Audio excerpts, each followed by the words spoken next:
आज की वीडियो में जो हम क्वेश्चन सॉल्व करेंगे वो इंडाइसिस के करेंगे और इंडाइसिस में हमारे पास कुछ लॉज होते हैं जिसे हम अप्लाई करेंगे। तो सबसे पहले मैं आपको बता दूं कि इंडेक्स नोटेशन क्या होता है। जैसे कि मेरे पास अगर लिखा हुआ है 2 की पावर क्यूब, 2 की पावर क्यूब, तो ये चीज़ जो है वो कहलाती है ये इंडेक्स नोटेशन। इसमें जो 2 है वो कहलाता है बेस और पावर क्यूब जो है वो कहलाती है इंडेक्स।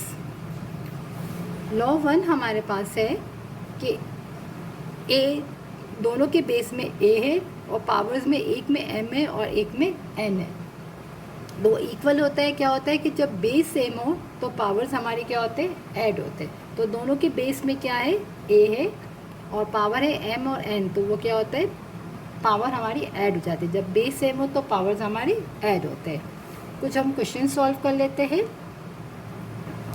यहाँ पर बेस में देखिए तो 2 है और पावर यहाँ 3 और 7, यानी पावर डिफरेंट है और बेस हमारा सेम है। तो जब बेस सेम हो तो क्या होता है, हमारे पास पावर ऐड होते हैं। तो हमने लिखा 2 और 3 प्लस 7, तो 2 की पावर कितनी हो जाएगी हमारे पास, 10।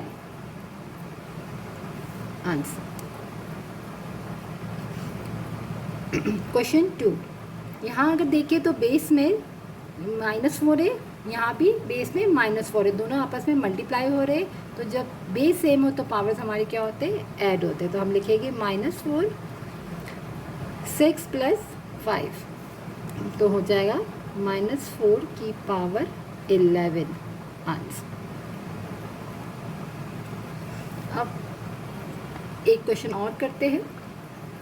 यहाँ अगर हम देखें तो यहाँ 3 है और यहाँ 8 है नंबर्स में, और ब्रैकेट के बाहर कोई पावर नहीं है। इसका मतलब ब्रैकेट के बाहर कोई पावर नहीं, यानी 1 है। तो यहाँ पर भी 3 है, यहाँ 8 है। तो सबसे पहले हम नंबर्स को मल्टीप्लाई करेंगे, 3 × 8, और वेरिएबल में हमारे पास क्या है, यहाँ y² है, यहाँ y की पावर 7 है, यानी कि मल्टीप्लाई बाय y की पावर 2 + 7 हो जाएगा, क्योंकि जब बेस में सेम होते हैं तो पावर्स हमारे ऐड होते हैं। तो दोनों y थे तो यहाँ हमने क्या किया, पावर्स को ऐड किया, 2 + 7। तो 3 8 से हमारे पास क्या हो जाएगा, 24। अब डायरेक्ट भी लिख सकते हैं कि 3 8 = 24 और y की पावर कितनी हो जाएगी हमारे पास, 9। ये हमने फर्स्ट लॉ पढ़ा। अब हम सेकेंड लॉ पढ़ते हैं। यहाँ पर मल्टीप्लाई था और सेकेंड लॉ ऑफ इंडाइसिस हमारे पास है डिवाइड में। लॉ 2 ऑफ इंडाइसिस क्या है कि डिवाइड में, कि अगर a की पावर m है डिवाइडेड a की पावर n है तो क्या क्या हो जाएगा, m - n।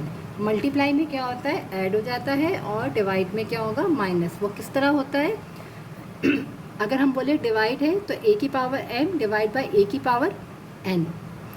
तो यहाँ पर जब डिवाइड में पावर क्या है, n की प्लस है, तो जब ऊपर मूव होगी तो क्या हो जाएगी, माइनस। इसीलिए क्या होता है, m - n। इस a की पावर n को हम अगर ऊपर ले जाए तो क्या हो जाता है, यहाँ प्लस है तो यहाँ जाके माइनस। तो ये हमारा सेकेंड लॉ है। इसके भी हम कुछ क्वेश्चंस कर लेते हैं। तो यहाँ क्या हो जाएगा, 5 की पावर क्या हो जाएगी, 8 - 5 हो जाएगी, पावर 3।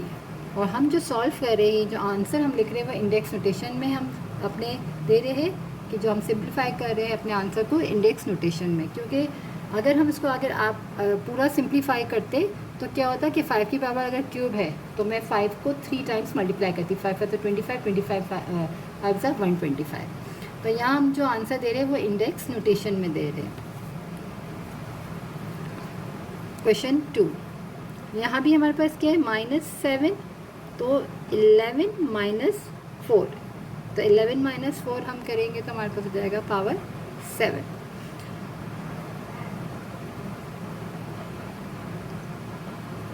आंसर।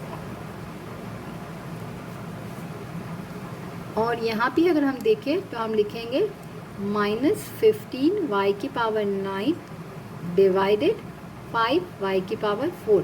यहाँ हमने डिवाइड कर दिया, यहाँ पे भी हम डिवाइड करके कर सकते थे, बट यहाँ पर सिर्फ हमारे पास नंबर्स नहीं थे जिसमें कुछ कैंसिल होता, बट यहाँ पर 15 है और 5 भी है, तो अब हम कैंसिल करेंगे ना, तो वहाँ पर हमें नीड नहीं थी, हमने डायरेक्ट उसको माइनस कर लिया। तो यहाँ लिखेंगे 5 1 ज़ा 5, 5 3 ज़ा 15। तो हमारे पास आ जाएगा -3 y की पावर 9 -4, क्योंकि डिवाइड में 4 है, ऊपर क्या तो नेगेटिव। हमारे पास सेकंड जो लॉ है -3 y की पावर 9 में से 4 को माइनस किया तो हमारे पास आ गया 5 आंसर।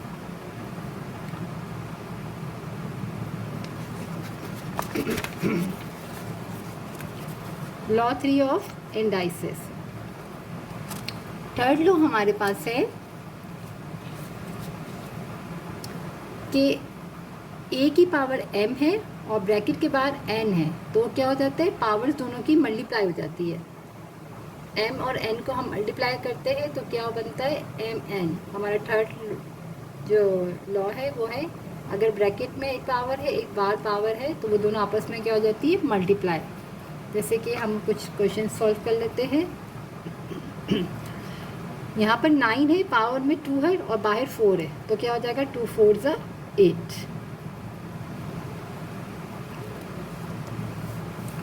सेकेंड, यहाँ पर क्या हो जाएगा 2 5 ज़ा 10।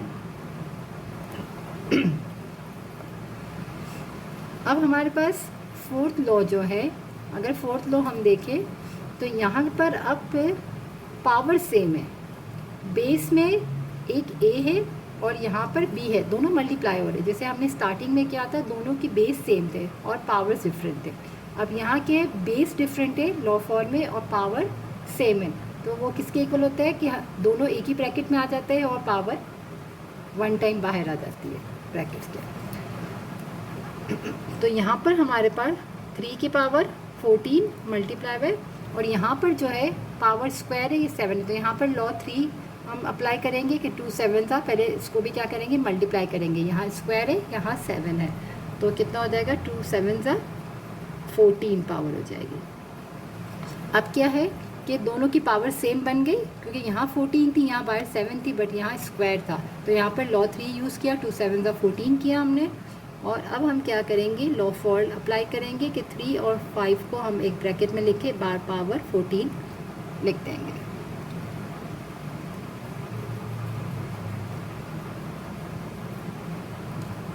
अब हमारे पास 3 5 ज़ा 15 और पावर 14 आंसर।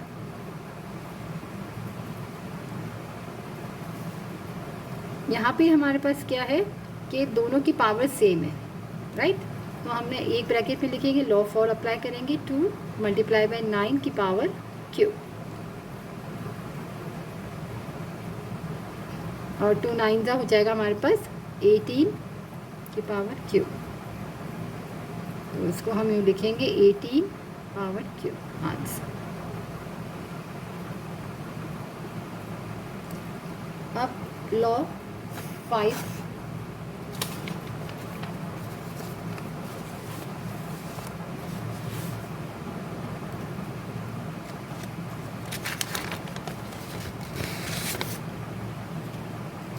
लॉ 5 हमारे पास है, अब डिवाइड में है, जब बेस दोनों की चेंज है और पावर सेम है। जैसे कि हमारे पास सेकेंड लॉ था जो डिवाइड में था, बट बेस सेम थे और पावर्स डिफरेंट थे। अब क्या है हमारे पास, बेस डिफरेंट है और पावर सेम है, तो इसको भी हम क्या करेंगे, जैसे कि अभी हमने अपने लास्ट वाले पार्ट में मल्टीप्लाई में किया था कि एक ही ब्रैकेट में लिख के मल्टीप्लाई किया था, यहाँ पर हम एक ब्रैकेट में डिवाइड में 7 करके पावर 1 टाइम लिख देंगे।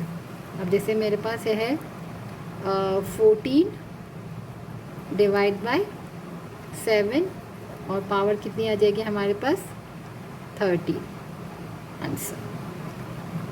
अब यहाँ पर डिवाइड में है, तो अगर हम देखें तो दोनों एक ही टेबल में कट रहे हैं, 7 1 ज़ा 7, 7 2 ज़ा 14, तो हमारे पास आ गया 2 की पावर 13 आंसर। जैसे उसको फोर्थ लॉ में हमने 7 लिख के मल्टीप्लाई कर दिया और यहाँ हमने 7 लिख के डिवाइड कर दिया, तो जो भी वहाँ मल्टीप्लाई हो गया था और यहाँ पर डिवाइड में है, तो अगर एक ही टेबल से आ रहे, जैसे कि यहाँ पर 14 और 7 है, तो हमने इसको कैंसिल कर दिया। अब यहाँ पे पहले लॉ 3 अप्लाई हो रहा है, तो हो जाएगा 5 4 ज़ा 20 डिवाइडेड 3 और 20। अब फिफ्थ लॉ हम अप्लाई करेंगे तो हो जाएगा 9 डिवाइडेड 3 और 20। अब 3 1 ज़ा 3, 3 3 ज़ा 9, तो आंसर आ गया 3 की पावर 20 आंसर।